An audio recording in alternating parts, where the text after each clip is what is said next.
Hi, and welcome to the Saltbridge Farm Podcast. My name is Dennis, and I'm your host. And welcome to our very first episode. And I thought, who better to have as a guest than kind of the visionary behind the Saltbridge Farm? And our guest is Kelli Chiarello. Thank you for having me, Dennis. It's a pleasure to be here at Saltbridge Farm and to call me the visionary of this is it's very nice of you. Oh yeah, you're absolutely the visionary. Um, I love it. And why don't you go ahead and give the viewer a little breakdown of what exactly is Saltbridge Farm? So Saltbridge Farm, by definition, is a young adult bridge housing model, two-phase housing model for people in Ocean County, 18 to 24, who would otherwise be homeless. So the difference between Saltbridge Farm and what would be considered a traditional shelter or transitional housing model, because that's not very innovative, right? That's Mhm. pretty much everywhere. Is that when I saw this funding opportunity through a grant, I wanted to try and bring my vision to life and fix a piece of what I saw as broken, right? Being that you can put a person in a house or under shelter, but if you don't actually give them the opportunity to build the scale or like what I call personal capital, right? Mhm. Like Mhm. the tools in the toolbox, then you're essentially just doing just that. You're just sheltering them, which doesn't there's no progress, right? There's no trajectory of they're then just housed in that moment. They're not really given what I like to call a life, like a chance at life. Yeah, and I feel that that's kind of the next step from, okay, you're done with the group home, you've aged out of it, Hmm. and I know having worked in group homes that they don't always, set you up for success. Usually, I see them on the streets or in, institutionalized in jail. Unfortunately, that happens, and so that's a fantastic, model here that's much needed. I've been talking to locals about it, people who are like come to give me quotes on things and they go, Sure. "Oh, you mean we have kids in group homes here?" I'm like, "Yes." He's like, "I went to school with them." Probably. They Oh, they just don't go around broadcasting that information to people, but it's something that affects everybody in every community of all walks of 100%. life, and Yes. you never know, and there's different reasons why kids end up in group homes, but the fact of the matter is that they need someone to take care of them, to take them under their wing and help guide them in absence of the parental figures. Right. So what everyone typically has this mindset of we need to do something about homelessness, Mhm. right? And that is a huge and no matter where you are in New Jersey or any other state, that's a huge problem to task and to then come up with a plan and unfortunately our homeless population has only grown, right? So what we're actually trying to do is you need to be able to try and insert an intervention that's going to break generational trauma, right? Yes, Known as also as generational curses, for right? sure. So that's really the goal. There's no way to just end homelessness. People are Mhm. going to become homeless. And this became very evident. I think that when people think of homelessness, they think of, the like scruffy guy on in a box on like Mhm. the side the side of the road. And it became more and more apparent when I started a program called the Nook, the Nourishing Others Opportunity Kitchen within Bright Harbor. And at the time, administration had said to me, "Do you really want to start a food pantry? Do we really need to get into this business?" And I said, "No, I just want to make sure that the people that are coming in for other services, that they are also able to eat, right? And like food is a symbolic piece meal, basically." Yes. Right. So during that process, other programs started reaching out and saying like, "Oh, our guys could really use some." And I said, "Oh, that's great." And I said, "We'll just send them over with the caseworker." And they said, "No, Cal, I mean our guys that work here, like Mm. our employees." Mm. And I said, "I'm so sorry. You're I didn't know we had hungry employees, right? Like, Hmm. so when that hit me, I said, "Well, if they're hungry, then there's gotta, then they're usually if you're hungry, right, then you're also having trouble perhaps putting a roof over your head. Yeah. And if that's happening while we're paying people, that's the working poor, basically, right? Yeah. So you're like one step away from being homeless, and you're trying. Right. I think it's something like 60% of Americans are a paycheck away. Right. And I've also met people, I'm very familiar with homelessness, very much so. Just the other day, we had one of the contractors workers here, and we just started talking. And he was a young man, and he was telling me that he was living in a tent, and it got Hmm. bulldozed here in the community. Yes. And what they didn't know is that he was working a construction job 12, 14 hours a day, working very hard to provide for his kids, Right. and was sober, was nothing wrong with him mentally. He had just fallen on hard times, got behind. And then once you're in that situation, it becomes a chronic problem. Right. And I know it takes a while, even when you're out of that, to be able to say, okay, I have plenty to eat now. I can relax. I can calm down. I don't have to stuff myself every time I see food, because who knows when the next time you'll get a meal is. Right. And that takes some time. So, how did you come up with the idea to marry farming with the young adult bridge housing? Well, I won't take you all the way back to, but it basically started my love of farming and animals and the outdoors. I spent a lot of time on my pop-pop's farm, right? Mhm. When I was ever since I was 4 years old, I would go there for the summers, and that's really where I felt best, right? Because there's a part of being around animals, or an animal, that there's that non-judgmental. There isn't a whole lot of expectancy, except that you're going to feed them and you're Mhm. not going to hurt them. And then that bond, right, is what I have incorporated into my therapy practice. Is when you can create that bond of unconditional love and acceptance, that's healing in ways that I could never talk therapy with you, right? Mhm. So I started to do it with my mentor program, and they're pretty rough girls, right? They're not your warm and fuzzy girls, right? And when they had this reaction to the animals, that they could be going off about whatever they're upset about, and who they are placing blame on, or who they feel have betrayed them. But when that dog walks into the room, it takes the entire energy down. They're focused on the dog. There's really a peace that animals give to people that you can't replicate, right? Mhm. So I also I don't like to kind of just throw anything at the board and see if it sticks. I like to do things that almost I can say, well, I tried this and it works. Mhm. So I can stand by it. So I don't think that it is the only way that it could work, but I've seen it in action, right? And I've Mhm. seen people heal from it. Um, I do also respond to the needs of our community and our current consumers, right? So Bright Harbor has 42 programs, and we have substance use programming, we have youth programming, we have mental health, adult IOP, and what's known as the levels of care. And no one wants me to go into all of that, but I will tell you, people are very attached to their pets. And unfortunately, sometimes people need medical inpatient hospitalization, Mhm. mental health hospitalization, substance hospitalization. Sometimes they need to be able to leave their partner who is physically abusing them.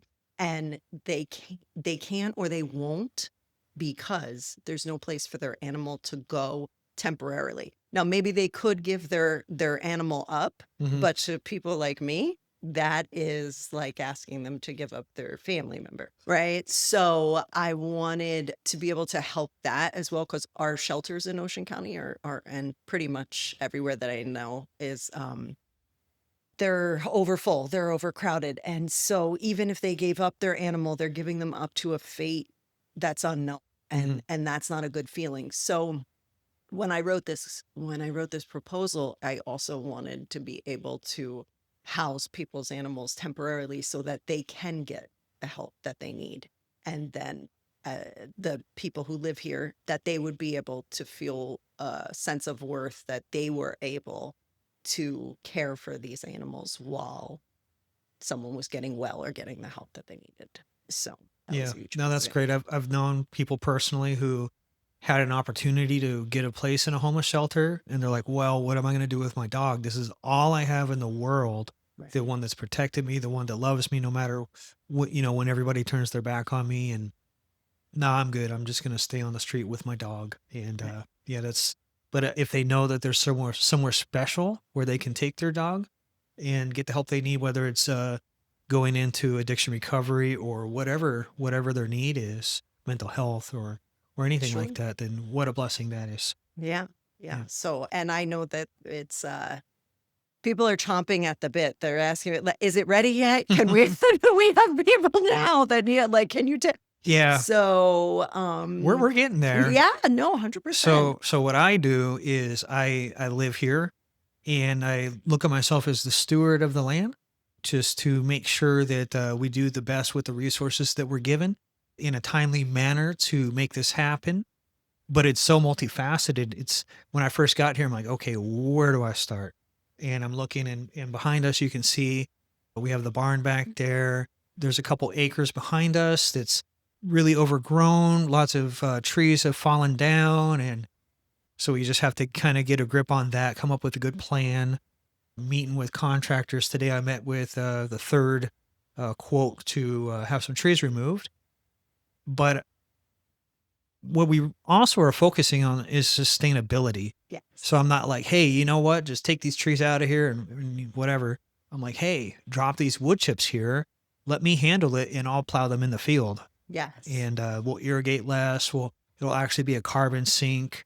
Yeah, and so I love it. It's when we start talking about sustainability, plus everything else that's going on here, it's just sky's the limit.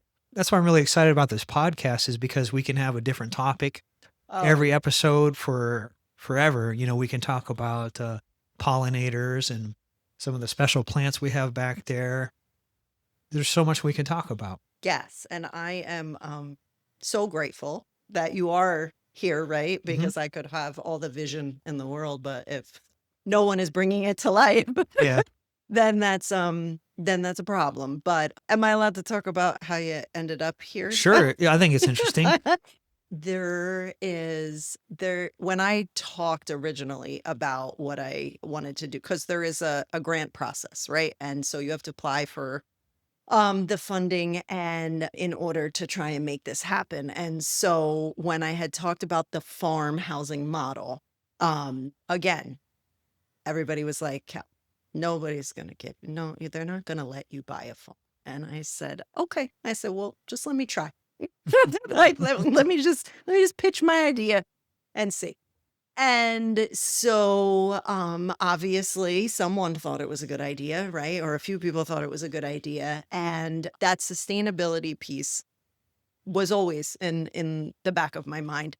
And knowing that, we live in New Jersey and it gets cold here, right? And that we wouldn't be able to, I'm not going to be able to tend to the crops every day. Hmm. And, I got a couple other things going on, a couple other projects. So I didn't want one single piece of the land to go to waste, right? I really look at everything as an opportunity. And so we have this pool at the property, and I said, let me look into what I can do with this. Like, maybe I can drain it, I can make it into a sitting area. I don't know. And so I start doing my research, and literally, like, garden pool DIY. I'm Googling. And lo and behold, I said, oh, this looks interesting, right? And I had already we wanted to do a hydroponic garden because let's be honest, if anyone is into gardening or thought they were going to do gardening as a stress reliever, it can be very frustrating. Yeah. Oh, yeah. And the last thing I wanted was for the young adults or anyone that was living here to feel unsuccessful in what they were doing. Because when something dies, when you're taking care of it, it's not a great feeling. It's tough. We had always, thought about incorporating an aquaponic or a hydroponic garden, right? But even that takes care. Mhm. And I really wanted to, for sustainability purpose, have a system that was taking care of itself. So I stumble upon garden pool. I'm like, wow. I'm like, I have no, I mean, this probably costs like hundreds of thousands of dollars. I don't even know if we can afford this, but let me just reach out to this guy and see what he thinks, we'll just have a conversation. And I didn't hear back from you right away. I think like you were sick at the Yeah, time, I or was sick right, for right. about a week. Yeah. So I'm like, oh well, I had to shoot my shot. He's not interested. And it is what it is. And then you reached out to me and we got to talk. But the really great part is that from the very first conversation we had, I was like, this guy gets it. Like he speaks my language. And Mhm. I really wasn't sure exactly why first, because not, like I said, not everybody does. Not everybody gets that this is bigger than just a farm, right? Mhm. But it's like a compilation of little things that are making a bigger impact. So, then you came out to New Jersey. Mhm. And that was in the summertime, Yes. and at that time, we just had the one property next door. Right, Yeah. right. And I had drained the pool and got all the black widows out Mhm. and and was really nervous, because I wasn't really sure what you were gonna think, if you were gonna say like, oh wow, this is a little more than I thought. But your willingness and your kind of just like this is possible, this is doable, this is what it's gonna look like. There's no hesitation. Like, Mhm. you're like, we'll make it happen. And then not even being part of my community, but yet, right? But saying, yeah, well, you should bring the community in to build this. Like this is, you don't need to hire like these expensive, workers or things like this. Like we can do this together. I was like, oh, we're on to something. Yeah.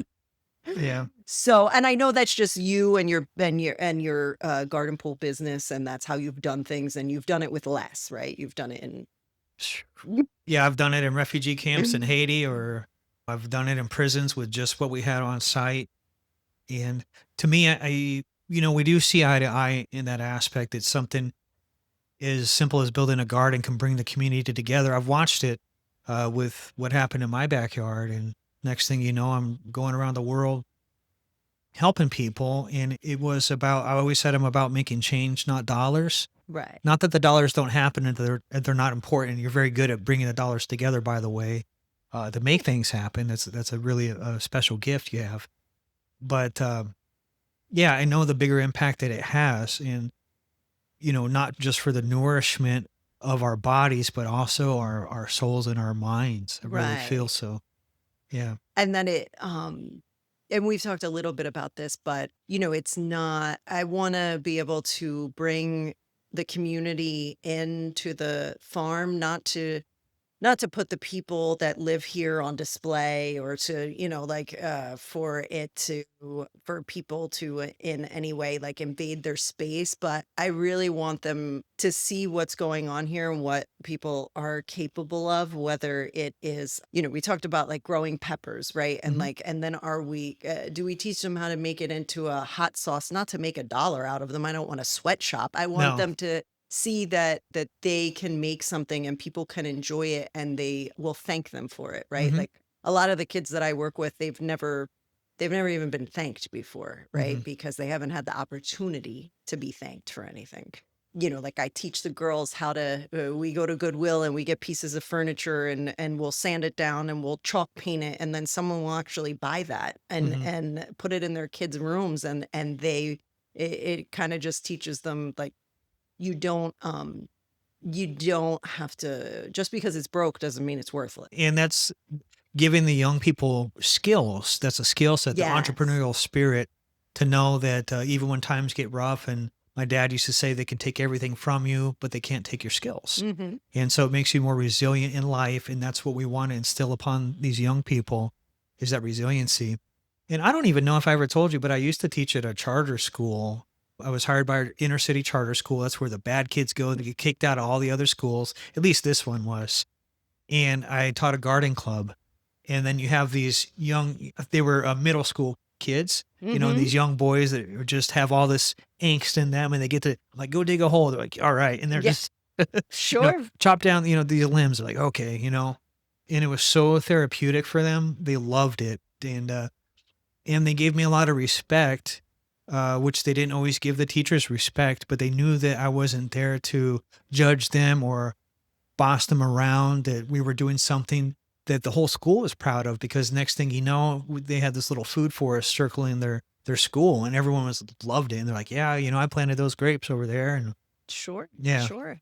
Yeah, there is, I know that not everyone may have an affection for animals, or Hmm. maybe not everybody wants to dig the holes, right? Hmm. But the system all works together, Hmm. right? So just figuring out what the strength is and giving them the opportunity to build on it, Hmm. um, that's really what this program is designed to be. So, and I do,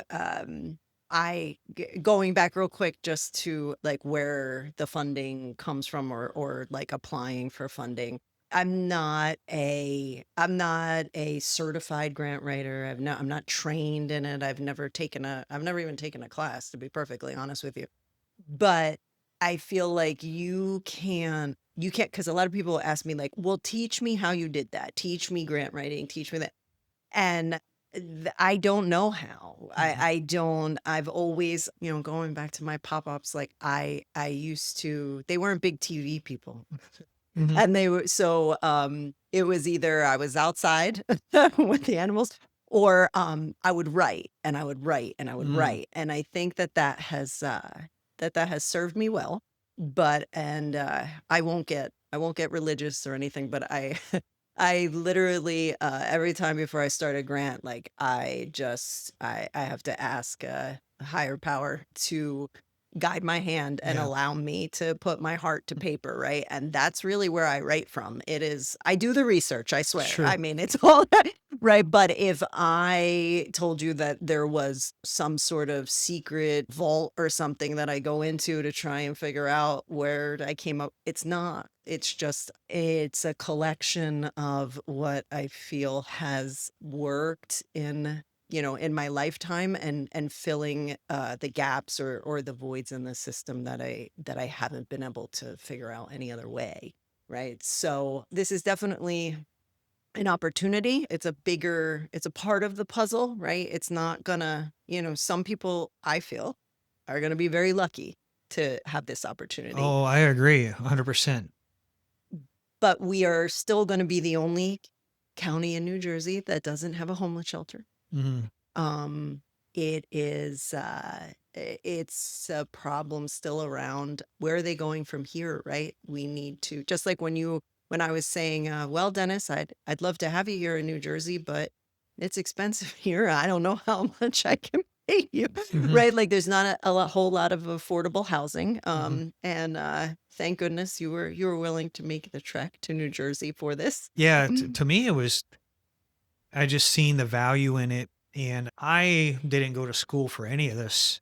I didn't go to sustainable I never went to school for that, but I've seen, okay, well, they need sustainable agriculture. I had worked at addiction recovery clinics. I am very familiar with homeless shelters. I used to work with the young kids at the group homes, and I just seen all of these things. I'm like, this. I felt like I was born for such a time as this, and it was a great opportunity for me. And what I love right now, guys, we're not growing anything. I guess we're growing trees and grass, but it's just starting, and so we have the opportunity right now to document in 4K Yes. the whole growth and the birth of this movement right now. And I really feel that this is a movement. It's something that's ahead of its time. And I kind of recognize that, having been a part of movements before, that opportunity to be a part of something bigger than myself. Well, I'm hoping that we're able to replicate it, right? Because, Hmm. like I said, this is not by any means going to solve it. Hmm. But it is. I'm gonna go because I have to speak things into life, right? Hmm. Like, this was not a. I've been talking about this model. I never called it anything, but I had been talking about it for years, right? So this was essentially like my retirement plan. Hmm. Like, this is what I was gonna do one day when I could actually do it on my own. But when this opportunity arose, I said, let's see if we can make it work now. And also partly because people are dying, Yeah. right? The reality is that it's not, there's a lot of little band-aids, right, that are thrown at the issues at hand, and all of them are good in nature, or I should say they look good on paper, but they're just that, right? And we have like this gaping wound Hmm. that we're trying to kind of just, button up, and I can't just stand by and watch and do like Hmm. repeatedly like do the same things over and over again. Um, I hope it turns into a movement. Yeah. Yeah. What I love most about this is that it's a holistic, proactive approach to Mm, solving homelessness. And I feel that keeping kids out of jail, right. I've known people that have done work inside of prisons, and you can look at how many of those people in the population of the prisons were in group homes as kids. Right. A lot of them, and the same goes with homeless young adults. And to be able to take them before they reach that point, that's great. And not only that, I feel that in the long run, it can help strengthen the family unit as a whole, Yeah. to mentor young men to become solid young men. They can become solid parents and Yeah. husbands. And I'm very excited for that. And that's what I mean about breaking the generational Yes. trauma, right? So sometimes, yes, they end up in group homes, they end up in the juvenile detention center and in jails, and but there's plenty that don't. They're just locked into that system of going to help, Mhm. trying, getting kicked out, or not being with a person who gets where they're at. And Mhm. because people say to me all the time, like, oh, he's just so angry. I can't get through to him. And you'd be angry too. The kid has lived 12 places Mhm. in 9 years. Mhm. His father or mother who isn't there. He's being raised by his grandparents who can't, or hanging on by a thread to their house because they have all that. Like, this is not, and I'm not saying that one would prefer the other, right? Like, I'm not saying whether a jail or a group of, like, no one has an edge in that situation. It is the same trauma all Mhm. around. Mhm. And if there is no other intervention to stop them from repeating it over again, right? That's why I had said, like, this really is this needs to be a community effort, in that not you, not me, not like, we can't, we're not going to be able to reach every single kid, Mhm. but like through the program and through changing the stigma of homelessness or group home kids or whatever it is, and allowing people to be part of the you pick garden, right? Or Yeah. being able to come onto the farm and engage in whatever we're doing, and whether it's goat yoga or or because people really want to be a part of this, which Mhm. tells me that they're getting it, Mhm. like that this wasn't just some crazy idea that I had, that people want to be a part of solving this. And that's a good feeling. I'm not going to lie. So I think that, and it's not even active yet, right? Like, he wasn't lying. We're not growing anything. I mean, some things that I don't know what it is, but it's definitely growing. I think that just watching it like day to day start to transform is going to be huge for people and well, for our community, right? So it's bigger than me. It's bigger than the agency. I've lived in Ocean County since I was 4 years old, Mm. and I've been asked to work at a lot of different places in New Jersey and outside of New Jersey. And I stay here because this is my home, right? And I need to I raised my kids here, and I want to be able to make an impact here. It's that important to me that I don't leave this field until we've at least put a dent in Yeah. it. No, I'm excited to watch this unfold. I'm going to go ahead and show you guys right now a tour of the farm. So I'm going to fly the drone around and kind of show you the property.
So thank you very much for being a part of this episode. And Kelly, I appreciate you for being the first guest on the Saltbridge Farm podcast. Well, thank you, Dennis. I hope you'll have me back again. Oh, yeah, absolutely.